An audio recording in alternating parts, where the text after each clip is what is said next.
প্রিয় দেশবাসী, আপনারা দেখেন এই যে পুলিশ এবং র্যাবের সাথে আমাদের প্রায় 2 ঘন্টা সংঘর্ষ হয় এবং সর্বশেষ তারা সারেন্ডার করতে বাধ্য হয় আমাদের কাছে। বরিশাল বিশ্ববিদ্যালয়ের ছাত্রদের কাছে তারা সারেন্ডার করেছে। আপনারা দেখেন এখন চলে যাচ্ছে, আমাদের উপর টিয়ারশেল নিক্ষেপ করেছে, রাবার বুলেট নিক্ষেপ করেছে। আমরা আমাদের যথাযথ চেষ্টা করে এদেরকে প্রতিহত করেছি। এখন দেখেন হিজড়ার মতো এদের লিখিত দিয়ে যাইতে হবে, সারেন্ডার করে লিখিত দিয়ে যাইতে হবে।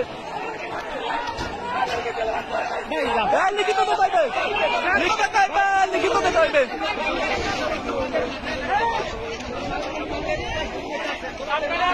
আপনারা দেখেন সাধারণ শিক্ষার্থী এমন ভাবে প্রতিরোধ করেছে, অভিযানদের শক্তি আপনারা দেখে রাখেন।